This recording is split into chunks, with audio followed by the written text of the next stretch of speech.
নমস্কার বন্ধুরা, আমি অমিত। মানুষের জীবনে ঘটে যাওয়া আরো কিছু ভৌতিক ও দৈবিক ঘটনা নিয়ে হাজির অলৌকিক। বন্ধুরা, গত এক সপ্তাহ ধরে আমি একটা জিনিস নিয়ে কনফিউজড। সেটা সমাধান তোমাদেরকেই দিতে হবে। তোমরা কি মিউজিক সহ ঘটনা শুনতে চাও, যেমন এতদিন হয়ে আসছে, নাকি মিউজিক ছাড়া, সাউন্ড এফেক্টস ছাড়া ঘটনা শুনতে চাও, শুধুমাত্র কথা? কেন বলছি এই কথা? কারণ মাঝে মাঝে কেউ কেউ বলেন মিউজিক বা সাউন্ড এফেক্টস তাদের পছন্দ নয়। খালি গলায় গান আর সুরের সঙ্গে তাল মিলিয়ে গান দুটো কিন্তু আলাদা। কোনটা তোমাদের বেশি পছন্দ? প্লিজ কমেন্টে জানাও। আবারও বলছি, আমি কিন্তু তোমাদের উত্তরের অপেক্ষায় থাকব। তো এবারে আসি আজকের ঘটনার কথায়। ভৌতিক আর দৈবিক মিলিয়ে আজ তোমাদের জন্য থাকবে দুটো ঘটনা। দুটোই কিন্তু জবরদস্ত ঘটনা, যার প্রথমটা শেয়ার করেছে সৌরভ। অসংখ্য ধন্যবাদ তোমাকে ঘটনাটি শেয়ার করার জন্য। আর বন্ধুরা, তোমাদের বলি, নিত্য নতুন এমন অলৌকিক, দৈবিক ও ভৌতিক ঘটনা শোনার জন্য লাইক, শেয়ার ও সাবস্ক্রাইব করে অলৌকিকের সাথে দেখো। এবারে শুরু হচ্ছে আজকের প্রথম নিবেদন। মানা না মানা নিজের কাছে, লোকের মাঝে লুকিয়ে আছে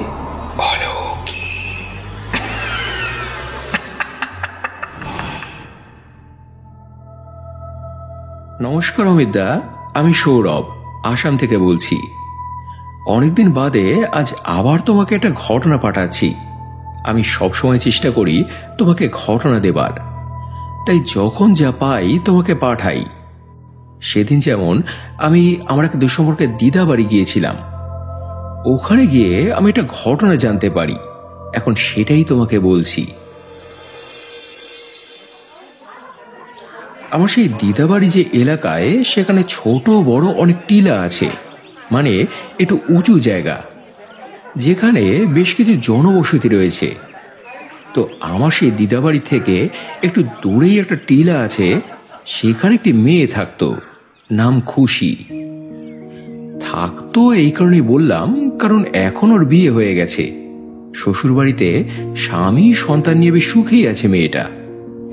কিন্তু ওর জীবনে একবার এমন একটা ঘটনা ঘটে, যা শুধু ওর একার পরিবারই নয়, গোটা এলাকাটাই একেবারে নাড়িয়ে দিয়েছিল।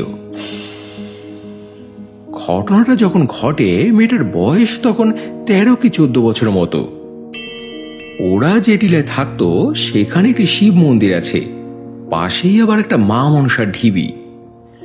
মেয়েটা রোজ সকালে সেখানে পুজো করতে যেত। তো এমনই একদিন ও গিয়েছিল পুজো করতে।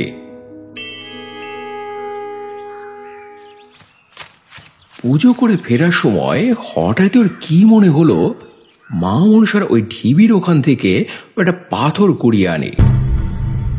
আসলে পাথরটার বেশ সুন্দর একটা আকৃতি রয়েছে, কুণ্ডলি পাকানো সাপের মতো। ওই দেখে ওর ওটা খুব ভালো লেগে যায়, তাইও ওটাকে কুড়িয়ে বাড়িতে নিয়ে আসে। বাড়িতে এনে এক জায়গায় ওটাকে রেখে দিয়েছিল, কাউকে কিছু জানায়নি, কারো চোখেও পড়েনি।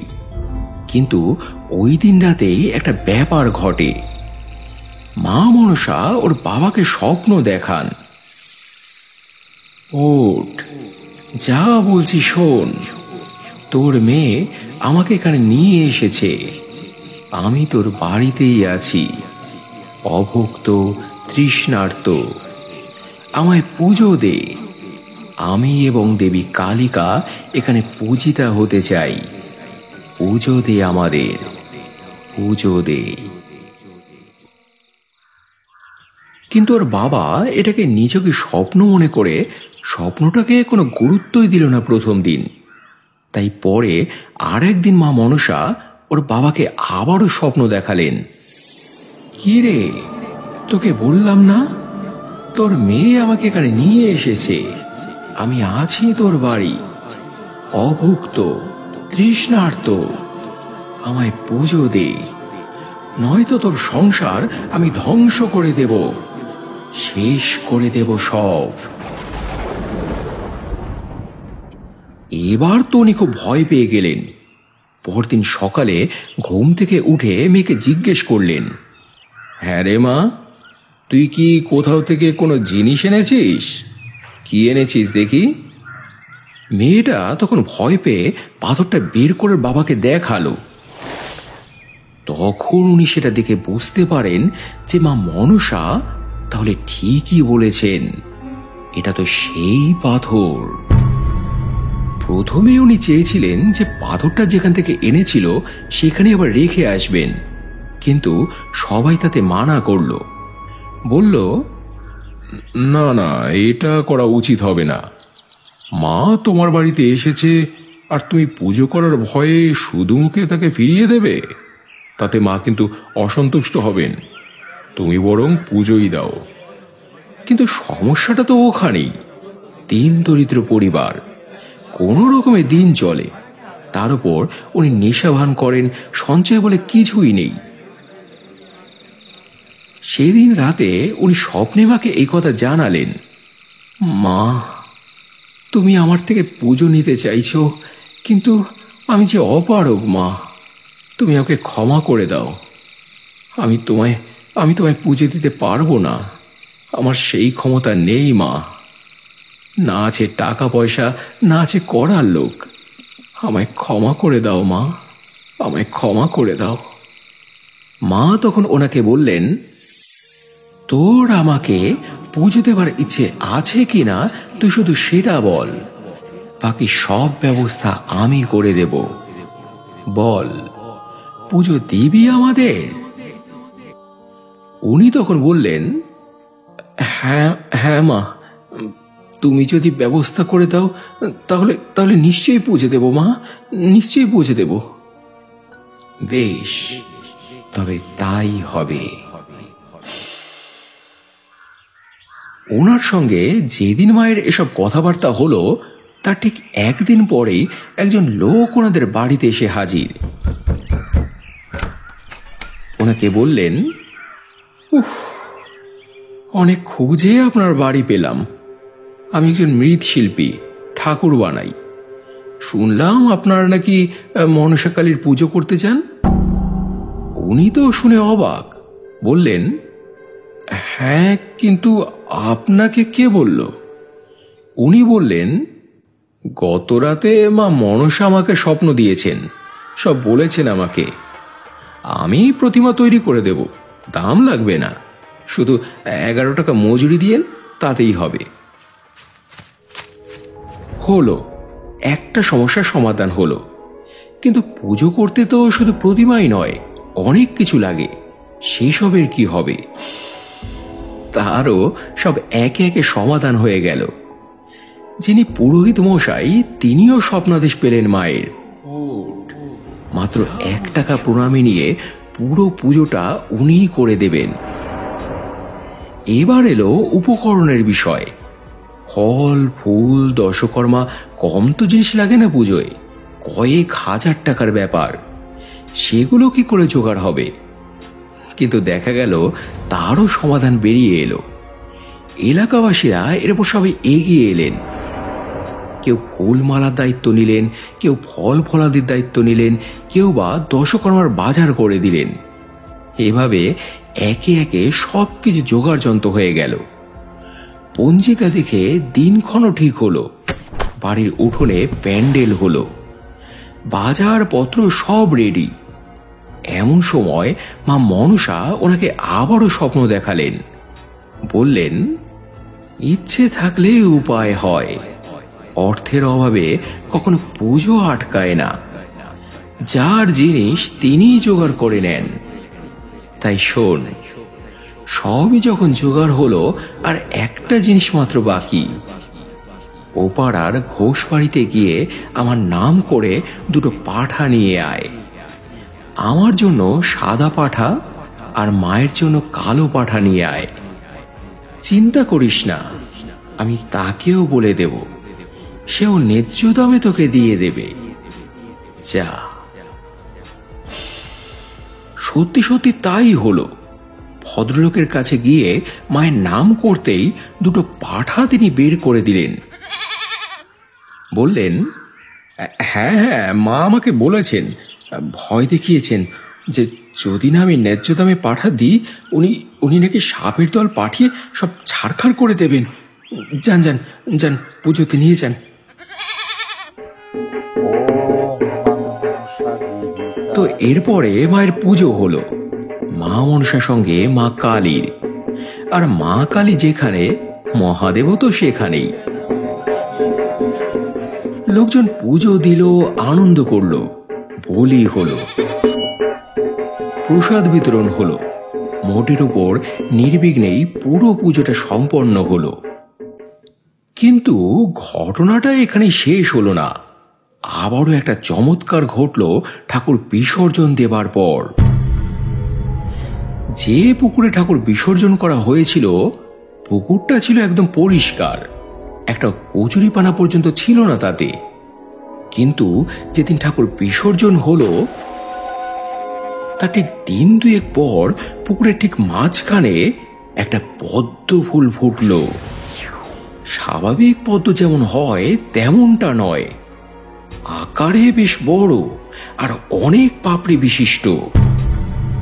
এর আগে ওই পুকুরে কখনো কোনো পদ্ম ফুল ফোটেনি, কোনো পদ্ম গাছও ওই পুকুরে কখনো ছিল না, না কোনো গাছ, না কোনো পাতা। তাহলে হঠাৎ করে ওই পদ্ম ফুলটা পুকুরের মাঝখানে ফুটলো কিভাবে? 8 থেকে 10 দিন পদ্ম ফুলটা পুকুরের মাঝখানে ওই একইভাবে ফুটেছিল। প্রচুর লোক এসেছিল দেখতে।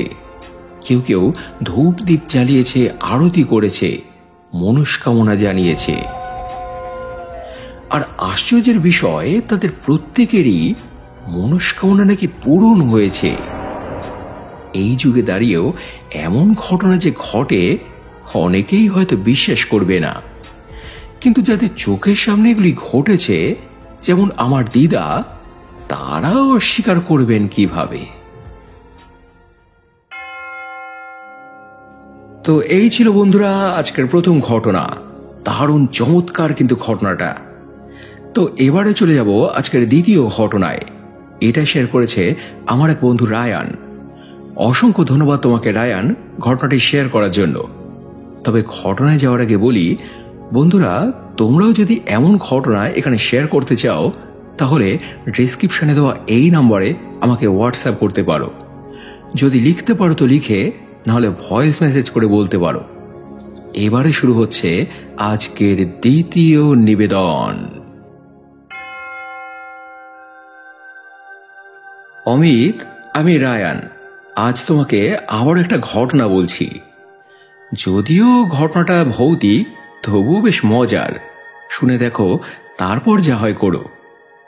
ব্যাপারটা হলো, কখনো যদি তুমি আমাদের ইউপিতে যাও, বিশেষ করে আমাদের এলাকায়, ওখানে বহু পুরনো একটা খেজুর গাছ আছে, দেখতে পাবে। ওখান দিয়ে যাবার সময় একটা কথা তোমায় মাথায় রাখতে হবে। ওখানে জোরে কথা বলা নিষেধ, কারণ নাম ধরে তো একেবারেই ডাকা যাবে না। খুব ভালো হয় যদি ওখানে কোনো কথা না বলো, আর যদি বলতেই হয় তবে আকারে ইঙ্গিতে, জোরে নয়। এবার জানি তুমি প্রশ্ন করবে যে কেন। উত্তর হলো নিশি। মনে করা হয় ওই গাছে নিশি থাকে।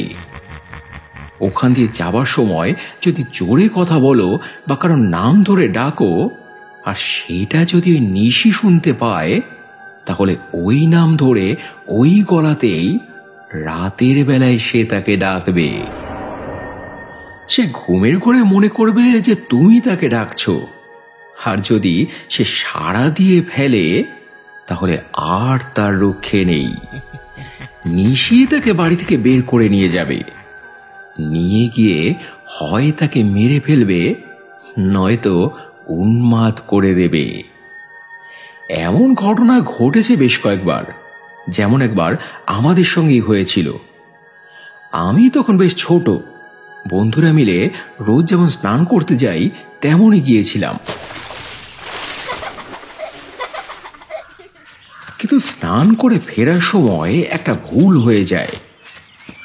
আমাদেরই এক বন্ধু কেষ্ট, রাজু বলে আরেক বন্ধুর গা থেকে ইয়ারকি করে গামছা নিয়ে পালায়। ও বেচারাও তো গামছা নিতে ওর পেছন পেছন ছোটে। এমন করতে করতে ওরা দৌড়তে দৌড়তে ওই খেজুর গাছটার পাশ দিয়ে যায়। ইয়ার কি মারার তাগিদে আমাদের কারোরই সে কথা তখন মাথায় ছিল না যে খেজুর গাছের পাশ দিয়ে যাওয়ার সময় খুব সাবধান। তো যাই হোক, এক সময় রাজু গামছাটা ফেরত পেল, বাড়ি গেল, খাওয়া দাওয়া করলো। বাকি দিনটা রোজ যেমন কাটে তেমনই কাটলো। কিন্তু সেই দিন রাতে ঘুমের মধ্যে ওর সঙ্গে একটা ঘটনা ঘটে। রাত তখন আনুমানিক 2:30-3:00। রাজু তখন বিভোরে ঘুমোচ্ছে। তখন হঠাৎ কে যেন ওকে বাইরে থেকে ডাকলো, অবিকল কেষ্টর গলায়। রাজু তখন ঘুমের করে সাড়া দিয়ে ফেলে, দে আমার গামছাটা, কি রে, দে। বলতে বলতে ও উঠে দরজা খুলে ঘর থেকে বেরিয়ে যায়। তখন ওদের বাড়িতে গরু ছিল। ও যখন বেরিয়ে যাচ্ছে, গরুগুলো তখন খুব ডাকাডাকি করছিল। সেই ডাক শুনে আর ওর কথা শুনে ওর বাবার তখন ঘুম ভেঙে যায়। তাকিয়ে দেখেন রাজু কোথায় চলে যাচ্ছে। তবে প্রথমেই উনি সাড়া দেননি, ভাবেন যে ঘুমের ঘরে ভুল দেখছেন নাকি। রাজু তো ঘুমোচ্ছিল, এত রাতেও বাইরে কোথায় যাবে? আর তাছাড়া কেউ যে রাজুর রূপ ধরে ওনাকে টানার চেষ্টা করছে না, তারই বা কি ভরসা। পরে যখন উনি রাজুর বিছানার দিকে তাকালেন, দেখলেন ওর বালিশ খালি, রাজু নেই। তখন বুঝলেন যে তার মানে ভুল নয়, ওটা সত্যি রাজু। তখন উনি রাজুকে ধরতে ছুটলেন, কিন্তু রাজু তো ততক্ষণে অনেক দূর এগিয়ে গিয়েছে। স্পষ্ট বোঝা যাচ্ছে যে কে যেন ওর সামনে সামনে ছুটে চলেছে। অস্ফুট স্বরে ওকে যেন কিছু বলছে সে। গামছাটা দে না, কি রে? উনিও রাজুকে ডাকছেন, রাজু, এই রাজু, কোথায় যাচ্ছিস? দাঁড়া রাজু। কিন্তু ওর কোনো সাড়া নেই। ও চলেছে একটা ঘোরের মধ্যে, চলেছে ওই খেজুর গাছটার দিকে। ওটাই যেন ওর শেষ গন্তব্য। যদি ওই নিশি ওকে ওখানে নিয়ে যেতে পারত, তারপর কি হতো জানি না। কিন্তু কপাল ভালো যে ওর বাবা তার আগে ওকে ধরে ফেলেন। ধরে একটা ঝাঁকুনি দেন, গালে দুটো চড় থাপ্পড় মারেন। তাতে রাজুর ঘোর কেটে যায়। বাবার মুখের দিকে তাকিয়েই এরপর ও অজ্ঞান হয়ে যায়। তারপর ওর বাবা ওকে কোলে করে বাড়িতে নিয়ে আসেন, এনে জ্ঞান ফেরান। তারপর ওর বাবা এক জায়গা থেকে রাজুকে ঝাড়িয়ে নিয়ে এসেছিলেন। পরে রাজুর বাবা আমাদের সবাইকে ডেকে একটু বকাবকি করেছিলেন যে রাজুর সঙ্গে যেটা হয়েছে সেটা তো কোনোদিন আমাদের সঙ্গেও হতে পারে, আমরা কেন বড়দের কথা শুনি না। উনি দেখতে পেয়েছেন বলে যে সবাই দেখতে পাবে তা তো নাও হতে পারে। তখন তো এই ছিল বন্ধুরা আজকের দ্বিতীয় ঘটনা। এটাও কিন্তু দারুণ একটা ঘটনা। কেমন লাগলো তোমাদের আজকের ঘটনাগুলি কমেন্ট করে জানিও। যদি ভালো লেগে থাকে ফেসবুক, ইনস্টাগ্রাম বা পরিচিত মানুষদের সঙ্গে প্লিজ শেয়ার করে নিও। এবারে গত এপিসোডে মৌসুমী মুখার্জি লিখেছে, তোমার ঘটনাগুলো দুবার শোনা হলো, খুব ভালো লাগলো। অমরনাথ চ্যাটার্জি লিখেছে, খুব ভালো লাগছে 3টে ঘটনা। আশিস কুমার দে লিখেছে, থ্যাংক ইউ অমিত দা আমার ঘটনা শোনানোর জন্য। সুদেশা সিংহ রয় লিখেছে, 3টে ঘটনাই দুর্দান্ত ছিল, প্রথম আর তৃতীয় ঘটনাটা দৈবিক ছিল। জলি দে লিখেছে, টুইসডে আর স্যাটারডে অপেক্ষায় থাকি, তুমি আজ নতুন কি সারপ্রাইজ দেবে। গোপাল লিখেছে, 3টে ঘটনাই মারাত্মক সুন্দর, দারুণ তোমার কণ্ঠ, চালিয়ে যাও বস। মনসী কাকিমা লিখেছে, তোমার ঘটনার জন্য অপেক্ষা করি।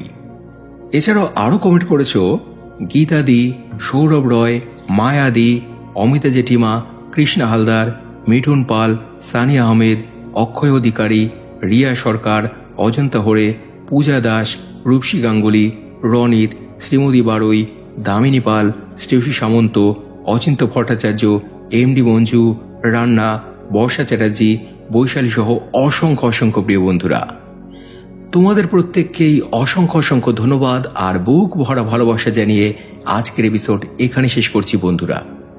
আবার দেখা হবে মঙ্গলবার আরও একটা জমজমাট অলৌকিক এপিসোড নিয়ে। সবাই খুব ভালো থেকো এবং ভালোবাসা নিও। ধন্যবাদ।